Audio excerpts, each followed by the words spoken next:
بسم اللہ الرحمن الرحیم۔ السلام علیکم پیارے دوستو، امید ہے کہ آپ خیریت سے ہوں گے۔ ہماری دعا ہے اللہ تعالی آپ سب کو خیر و عافیت کے سائے میں رکھے۔ پیارے دوستو، آج کی ویڈیو میں ہم آپ کو بتائیں گے کہ استغفار کی فضیلت کیا ہے، استغفار سے کیا فوائد حاصل ہوتے ہیں، اور یہ سب ہم قرآن و سنت کے روشنی میں بتائیں گے۔ ہماری باتیں کوئی قصے یا کہانیاں نہیں کہ جن کو گڑھا گیا ہے، یہ رب کے قرآن اور رسول اللہ صلی اللہ علیہ وسلم کے فرمان سے ہوتی ہے۔ ہمیں یقین ہے کہ آپ کو ہماری باتیں اچھی لگی ہوں گی۔ پیارے دوستو، ویڈیو کا آغاز کرنے سے قبل آپ سے ایک التماس کرنا چاہتے ہیں کہ اگر آپ نے ابھی تک ہمارا چینل عفان ٹی وی کو سبسکرائب نہیں کیا ہوا تو سب سے پہلے آپ سے ایک گزارش کرتے ہیں، آپ ہمارے چینل عفان ٹی وی کو ضرور سبسکرائب کر لیں اور ساتھ ہی لگی بیل کے بٹن کو پریس کر لیں تاکہ مستقبل میں آپ کو اپلوڈ ہونے والی مزید معلوماتی ویڈیوز کا نوٹیفیکیشن حاصل ہو سکے۔ پیارے دوستو، سب سے پہلے ہم آپ کو قرآن پاک سے بتائیں گے کہ استغفار کا اللہ تعالی نے کہاں کہاں ذکر کیا ہے۔ ارشاد باری تعالی ہے، ترجمہ: اللہ تعالی گناہ کا بخشنے والا اور توبہ کا قبول فرمانے والا، سخت عذاب والا، انعام و قدرت والا ہے، اس کے سوا کوئی معبود نہیں، اسی کی طرف واپس لوٹنا ہے۔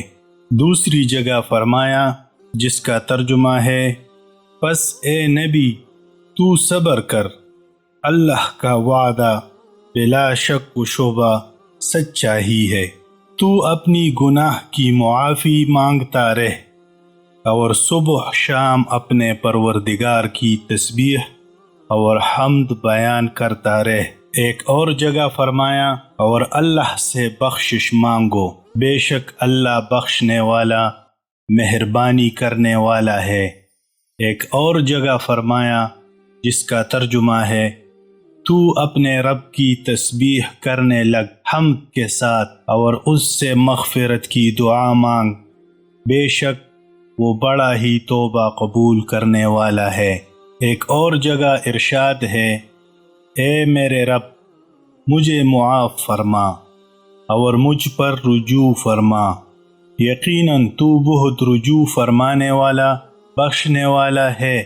ایک اور مقام پر ارشاد باری تعالی ہے، جس کا ترجمہ ہے، اور وہ لوگ جب کسی برائی کا ارتکاب کر لیتے ہیں یا اپنی جانوں پر ظلم کر بیٹھتے ہیں تو اللہ کو یاد کرتے ہیں۔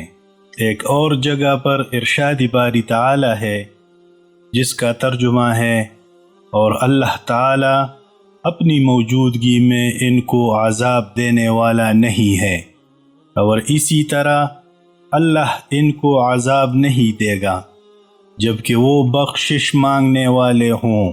مزید فرمایا، جس کا ترجمہ ہے، جو شخص کسی برائی کا ارتکاب کرے یا اپنے نفس پر ظلم کرے، وہ پھر اللہ سے بخشش طلب کرے تو وہ اللہ کو بہت بخشنے والا نہایت مہربان پائے گا۔ ایک اور مقام پر ارشاد ہے، جس کا ترجمہ ہے، پھر تم بھی وہی سے واپس آ جاؤ جہاں سے لوگ واپس آتے ہیں اور اللہ سے بخشش مانگو، بے شک اللہ تعالی بخشنے والا نہایت رحم کرنے والا ہے۔ پیارے دوستو، یہ صرف قرآن پاک کی آیات کا ترجمہ ہے۔ آئیں اب ہم آپ کو رسول خدا صلی اللہ علیہ وسلم کے فرامین بھی بتاتے ہیں۔ پیارے دوستو، بخاری شریف کی روایت ہے، حضرت عائشہ رضی اللہ تعالی عنہ فرماتی ہے کہ سورہ نصر میں فسبح بحمد ربک واستغفرہ انہ کان توابا کے نزول کے بعد نبی کریم صلی اللہ علیہ وسلم اپنی ہر نماز میں سبحانک اللہم وبحمدک اللہم اغفر لی پڑھا کرتے تھے، اور قرآن پر عمل کرتے ہوئے اپنے رکوع اور سجود میں کثرت سے سبحانک اللہم وبحمدک اللہم اغفر لی پڑھتے تھے۔ نبی اکرم صلی اللہ علیہ وسلم ایک ایک مجلس میں 100 مرتبہ اللہ سے استغفار کرتے تھے، باوجود اس بات کے کہ اللہ تعالی نے ان کے اگلے پچھلے تمام گناہوں کو معاف کر دیا تھا۔ انبیاء ویسے بھی خطاؤں سے معصوم ہوتے ہیں، لیکن اس کے باوجود اللہ سے استغفار تمام انبیاء کی سنت ہے۔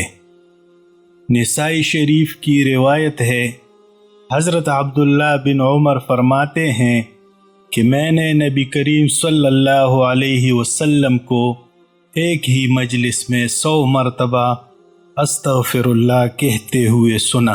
حضرت ابو ہریرہ رضی اللہ تعالی عنہ سے روایت ہے کہ نبی کریم صلی اللہ علیہ وسلم تکبیر تحریمہ اور قرأت کے درمیان کچھ دیر کے لیے خاموش رہتے تھے، تو میں نے کہا یا رسول اللہ صلی اللہ علیہ وسلم، میرے ماں باپ آپ پر قربان، تکبیر اور قرأت کے درمیان آپ کیا پڑھتے ہیں؟ تو نبی کریم صلی اللہ علیہ وسلم نے فرمایا، میں اس وقت بھی دعائے استغفار پڑھتا ہوں۔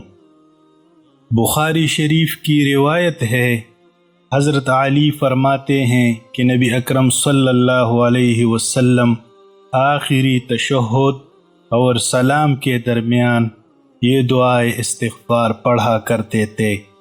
حضرت عائشہ رضی اللہ تعالی عنہ سے روایت ہے کہ جب نبی کریم صلی اللہ علیہ وسلم کی رحلت کا وقت آیا تو انہوں نے اپنی کمر سے ٹیک لگائی ہوئی تھی اور یہ کہہ رہے تھے، اللہم اغفر لی۔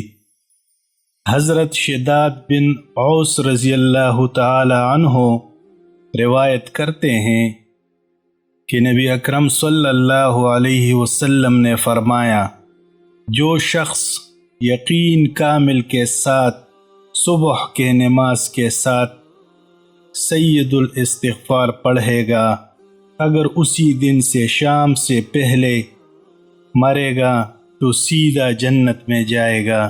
اسی طرح جو شخص یقین کامل کے ساتھ مغرب کے نماز کے بعد سید الاستغفار پڑھے گا، اگر اسی رات صبح سے پہلے مر گیا تو سیدھا جنت میں جائے گا۔ سید الاستغفار یہ ہے، اے اللہ تو ہی میرا رب ہے، تیرے سوا کوئی عبادت کے لائق نہیں، تو نے مجھے پیدا کیا اور میں تیرا بندہ ہوں اور تیرے عہد اور وعدے پر قائم ہوں۔ جس قدر طاقت رکھتا ہوں میں نے جو کچھ کیا اس کے شر سے تیری پناہ مانگتا ہوں، اپنے آپ پر تیری نعمت کا اقرار کرتا ہوں اور اپنے گناہوں کا اعتراف کرتا ہوں، بس مجھے بخش دے، کیونکہ تیرے علاوہ کوئی گناہوں کو نہیں بخش سکتا۔ پیارے دوستو، کیا کبھی آپ نے سوچا کہ استغفار کے دنیا اور آخرت میں کیا فوائد ہیں؟ آئیے آج آپ کو یہ بھی بتائے دیتے ہیں۔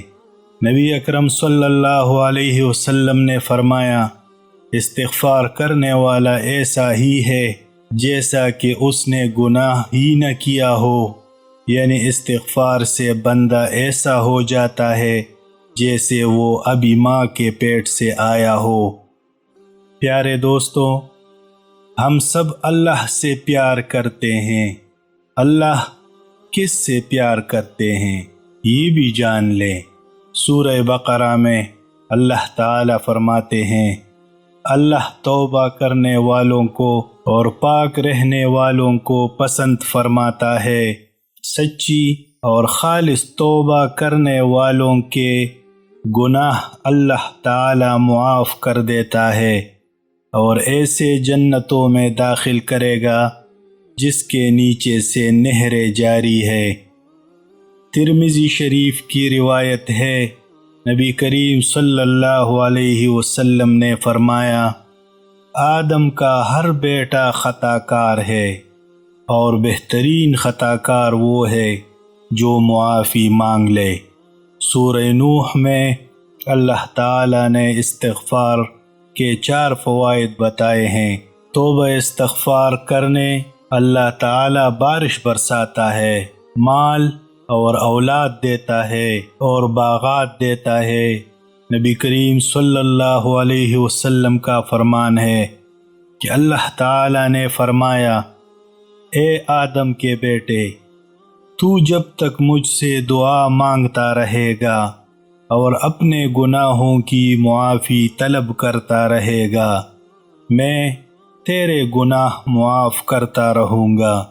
اگر تو زمین کے برابر گناہ لے کر آئے اور تو نے میرے ساتھ کسی کو شریک نہ کیا ہو تو میں زمین کے برابر ہی تیرے لیے معافی لے کر آؤں گا۔ میری پیاری بہنوں کے لیے بھی نبی اکرم صلی اللہ علیہ وسلم کا ارشاد ہے۔ نبی اکرم صلی اللہ علیہ وسلم نے فرمایا، میں نے جہنم میں اکثریت عورتوں کی دیکھی ہے۔